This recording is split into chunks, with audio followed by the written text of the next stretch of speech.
Hello friends, welcome to my channel teaching by Ansari. कैसे हैं आप लोग? आई होप आप लोग अच्छे होंगे और अच्छे होना भी चाहिए।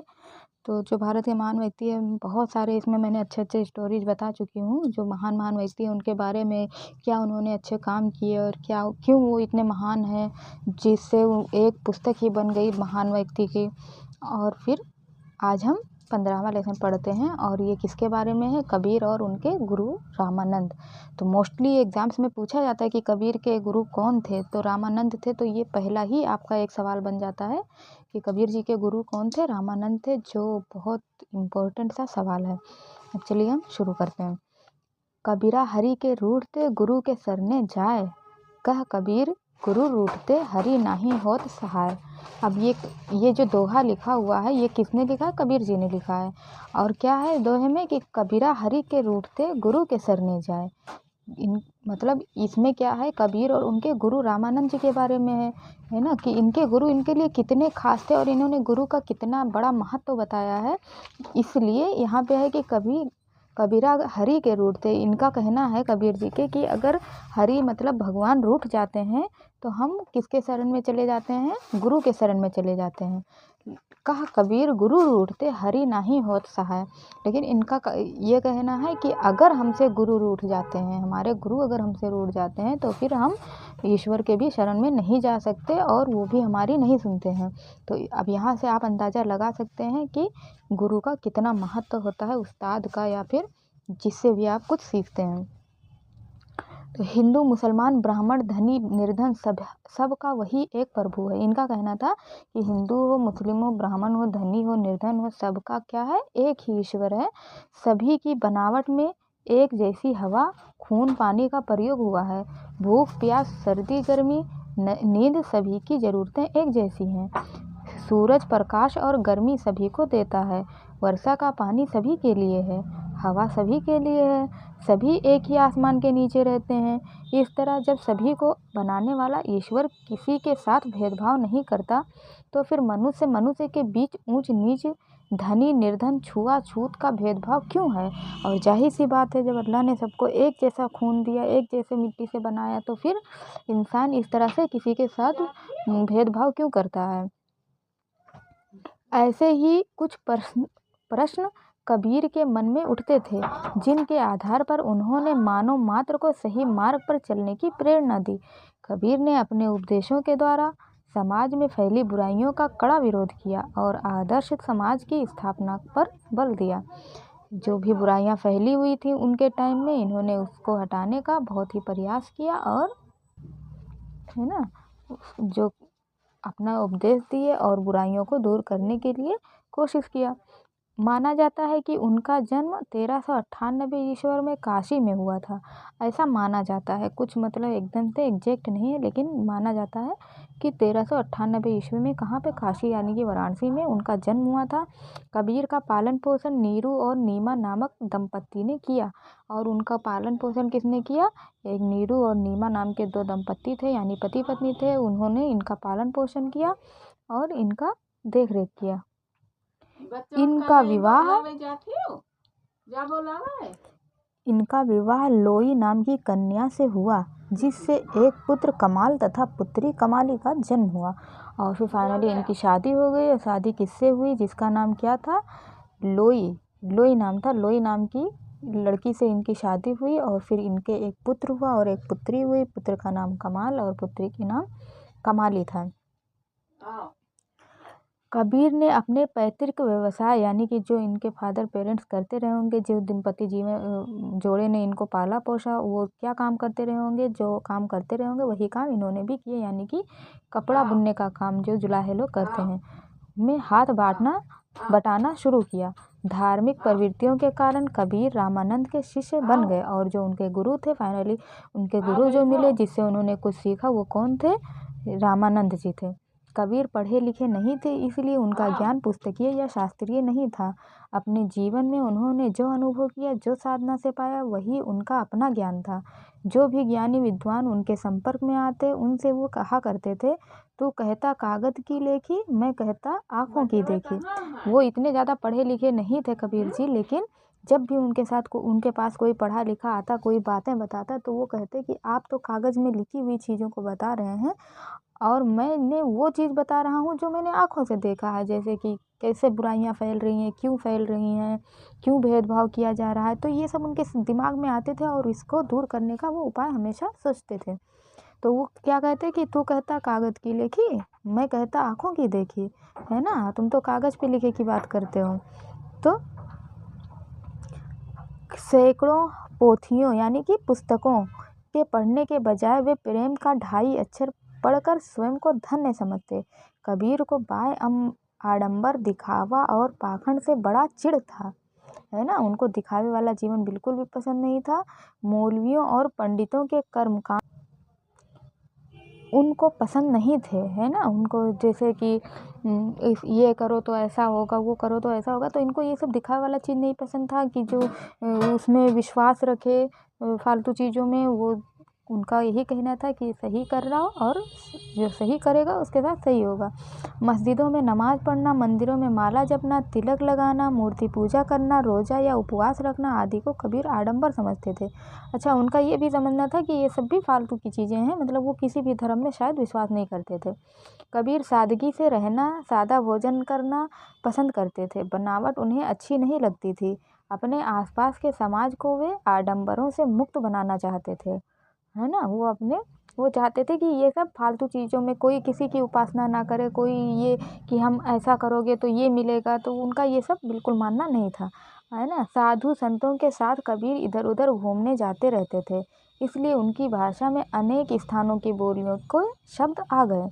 वो काफ़ी घूमे, इसीलिए उनको हर तरह की बोलियाँ आ गई और फिर वो लिखने भी लगे उसी में। कबीर अपने विचारों और अनुभवों को व्यक्त करने के लिए स्थानीय भाषा के शब्दों का प्रयोग करते थे।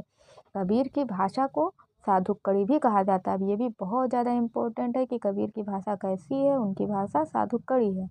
कबीर अपनी स्थानीय भाषा में लोगों को समझाते, उपदेश देते थे। जगह जगह पर उदाहरण लेकर अपनी बातों को लोगों के अंतर्मन तक पहुंचाने का प्रयास करते थे। कबीर की वाणी को साखी, शबद और रामायणी 3 रूपों में लिखा गया। ये भी बहुत ज़्यादा इम्पोर्टेंट है, पूछा जाता है, जो बीजक के नाम से प्रसिद्ध है। कबीर ग्रंथावली में भी उनकी रचनाएं संग्रहित हैं। कबीर की दृष्टि में गुरु का स्थान भगवान से भी बढ़कर है, जैसा कि मैं पहले दोहे में पढ़ भी चुकी हूँ। एक स्थान पर उन्होंने गुरु को कुम्हार बताया है, जो मिट्टी के बर्तन के समान अपने शिष्य को ठोक पीट कर सुघड़ पात्र में डाल देता है। उनका कहना है जैसे कि जो कुम्हार होता है उसके हाथ में मिट्टी होती है और वो जो चाहे वो बना सकता है उससे। इसी तरह से अगर कोई गुरु चाहे अपने शिष्य को उसी रूप में समझा के, अच्छा ज्ञान दे के, अच्छी नॉलेज दे के जो चाहे वो बना सकता है। और ऐसा बहुत सारे जो दार्शनिक हुए हैं, फिलोसफर हुए हैं, वो लोग भी कहते हैं कि तुम मुझे एक बच्चा दे दो, मैं उसको डॉक्टर, इंजीनियर कुछ भी बना दूंगा। तो ये ऐसा बहुत लोगों का कहना है, लेकिन इनका भी मानना था। सज्जनों, साधु संतों की संगति उन्हें अच्छी लगती थी। यद्यपि कबीर की निंदा करने वाले लोगों की संख्या कम नहीं थी। जाहिर सी बात है, जो अच्छा होता है उसके कुछ लोग अच्छाई करते हैं तो कुछ लोग बुराई ज़रूर करते हैं। लेकिन कबीर निंदा करने वाले लोगों को अपना हितैषी समझते थे। वो जो उनकी बुराई करता था उसको वो क्या कहते थे कि मतलब वो मेरे हितैषी हैं, यानी कि वो मेरा भला चाह रहे हैं, ये कहकर टाल दिया करते थे। निंदक नेरे राखिए, आंगन कुटी छवाए, बिन पानी साबुन बिना निर्मल करे सुभाए। फिर इन्होंने ये लिखा, उनके लिए लिखा है जो उनकी निंदा करते थे, कि निंदक नेरे रखिए। वो कहते थे कि जो आपकी निंदा करते हैं उसको अपने पास ही रखिए, है ना? क्योंकि वो ऐसा इंसान होता है जो आपकी कमी निकालता है, आप में बुराइयां ढूंढता है और वो एक एक करके खुद ही आपकी बुराइयों को कम करता जाता है ना? बिना साबुन और पानी की भी ज़रूरत नहीं पड़ती है। उस समय लोगों के बीच में ऐसी धारणा फैली हुई थी कि मगहर में मरने से नरक मिलता है ना? इनकी समाधि कहाँ पे है? मगहर में है। तो उस समय ऐसा कहा जाता था कि जो मगहर में मतलब मरता है उसको जो है नरक मिलती है, दोजख मिलता है। इसलिए कबीर अपनी मृत्यु निकट जानकर काशी से मगहर चले गए। जब उनको ऐसा लगा कि अभी तो मैं मरने वाला हूँ, तो वो कहाँ चले गए? मगहर चले गए और समाज में फैली हुई इस धारणा को तोड़ा और उन्होंने सोचा कि अगर ऐसा लोगों का कहना है तो मैं इस धारणा को तोड़ दूंगा। 1518 ईस्वी में उनका निधन हो गया। कबीर सत्य बोलने वाले निर्भीक व्यक्ति थे। वे कटु सत्य भी कहने में नहीं हिचकते थे। उनका वाणी आज के भेदभाव भरे समाज में मानवीय एकता का रास्ता दिखाने में सक्षम है। तो इस तरह से वो कितने मतलब कैसा सोचते थे, क्या उनका वो था, और कब उनकी मृत्यु हो गई 1518 में, और कब उनका जन्म हुआ था 1398 में। तो इस तरह से हम समझ पाए कि कबीर जी क्या थे और वो क्या सोचते थे, क्या उनका आदर्श था। अब चलिए हम लोग उनके गुरु यानी कि रामानंद, संत रामानंद के बारे में पढ़ते हैं। रामानंद का जन्म 1299 ईस्वी में प्रयाग में हुआ था। उनके जो गुरु थे उनका जन्म कहाँ हुआ था, प्रयागराज में हुआ था और 1299 में, और इनका जन्म हुआ था 1398 में, यानी कि काफ़ी ज़्यादा वो बुजुर्ग रहे होंगे जब इन्होंने उनको अपना गुरु माना होगा। इनकी माता का नाम सुशीला और पिता का नाम पुण्य दमन था। इनके माता पिता धार्मिक विचारों और संस्कारों के थे, इसलिए रामानंद के विचारों पर भी माता पिता के संस्कारों का प्रभाव पड़ा। बचपन से ही पूजा पाठ में रुचि लेने लगते थे। रामानंद कबीर के गुरु थे। रामानंद की प्रारंभिक शिक्षा कहाँ पे हुई, प्रयाग में हुई, क्योंकि उनका जन्म भी हुआ था। रामानंद प्रखर बुद्धि के बालक थे, अतः धर्मशास्त्रों का ज्ञान प्राप्त करने के लिए उन्हें काशी भेजा गया। वहीं दक्षिण भारत से आए गुरु राघवानंद से उनकी भेंट हुई, है ना। वो धर्म के ज्ञान प्राप्त करने के लिए कहाँ गए, काशी गए, और उनके जो गुरु थे वो राघवानंद से उनकी भेंट हो गई। राघवानंद वैष्णव संप्रदाय में विश्वास रखते थे, विष्णु को मानने वाले थे। उस समय वैष्णव संप्रदाय में अनेक रूढ़ियाँ थीं। लोगों में जाति पाति का भेदभाव था। पूजा उपासना में कर्मकांड, है ना, का जोर हो चला था। रामानंद को यह सब अच्छा नहीं लगता था उस टाइम, कर्मकांड पे, है ना, कि ऐसा करना है तो करना है, ऐसा करोगे ऐसा होगा। तो इस सब पे लोग विश्वास करते थे, जो कि उनके रामानंद जी को बिल्कुल भी नहीं अच्छा लगता था। गुरु से शिक्षा दीक्षा प्राप्त करके रामानंद देश भ्रमण को निकल गए और उन्होंने समाज में फैली जाति धर्म संप्रदाय आदि की विषमता को जाना और उसे तोड़ने का मन बना लिया। देश भ्रमण के बाद जब रामानंद आश्रम में वापस आए तो गुरु राघवानंद ने उनसे कहा कि तुमने दूसरी जाति के लोगों के साथ भोजन किया है।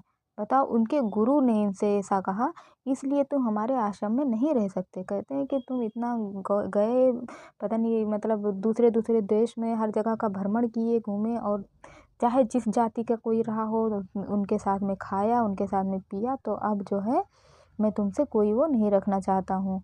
बताओ, उनके गुरुजी ने ऐसा कहा, तुमने दूसरी जाति के लोगों के साथ भोजन किया है, इसलिए तुम हमारे आश्रम में नहीं रह सकते। रामानंद को गुरु के इस व्यवहार से आघात पहुंचा और उन्होंने अपने गुरु का आश्रम त्याग दिया, और उनको इस बात से बहुत ज़्यादा दुख हो गया रामानंद जी को, और उन्होंने उनके आश्रम में जाना बंद कर दिया।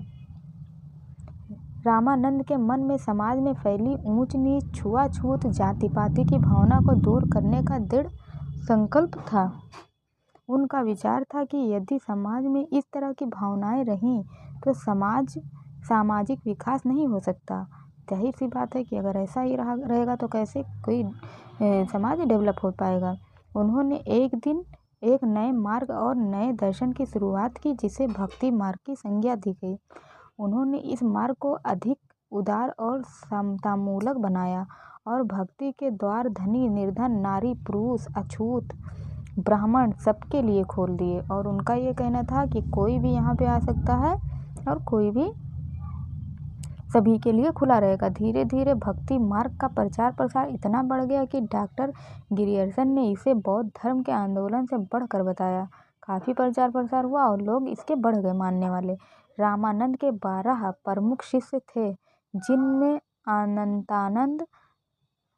अनंतानंद, कबीर, पीपा, भावानंद, रविदास, नरहरि, पद्मावती, धन्ना, सुरसुर आदि शामिल हैं।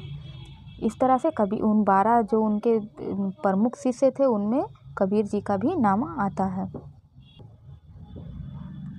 रामानंद संस्कृत के विद्वान थे, है ना। उनके जो गुरु थे कबीर जी के, वो संस्कृत उनको बहुत अच्छा आता था और संस्कृत में उन्होंने अनेक ग्रंथों की रचना की, किंतु उन्होंने अपने उपदेश व विचारों को जनभाषा हिंदी में प्रसारित किया।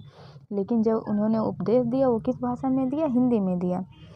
उनका मानना था कि हिंदी ही एकमात्र ऐसी भाषा है जिसके माध्यम से संपूर्ण भारत को एक सूत्र में पिरोया जा सकता है। रामानंद के विचार एवं उपदेशों ने दो धार्मिक मतों को जन्म दिया। पहला रूढ़िवाद, दूसरा प्रगतिवाद। रूढ़िवाद विचारधारा के लोगों ने प्राचीन परंपराओं का व विचारों में विश्वास करके अपने सिद्धांतों व संस्कारों में परिवर्तन नहीं किए, लेकिन जो प्रगतिवाद थे, विचारधारा वाले लोगों ने स्वतंत्र रूप से ऐसे सिद्धांत अपनाए जो सभी को मान्य थे, है ना। इस परिवर्तन में समाज के सभी वर्गों को समान अधिकार मिलने लगा। रामानंद महान संत थे, उनकी वाणी में जादू था। भक्ति में सराबोर रामानंद ने ईश्वर भक्ति को सभी दुखों का निदान एवं सुखमय जीवन यापन का सबसे अच्छा मार्ग बताया है। लगभग 112 वर्ष की आयु में 1412 ईस्वी में रामानंद का निधन हो गया। संत रामानंद राम के अनन्य भक्त और भक्ति आंदोलन के जनक के रूप में सदैव स्मरण किए जाते हैं। तो इस तरह से भक्ति आंदोलन के जनक किसको माना जाता है? संत रविदास जी को, वो रामानंद जी को माना जाता है। रामानंद जी कौन थे? कबीरदास जी के गुरु थे। और ये क्या थे, इनका क्या आदर्श जीवन था, हम लोगों ने अच्छे से पढ़ा। तो अगर आप लोग को अच्छा लगे तो लाइक सब्सक्राइब करें, बेल आइकन को प्रेस करें, ज़्यादा से ज़्यादा अपने दोस्तों में शेयर करें और ऐसे ही सपोर्ट करते रहें। Thank you for watching.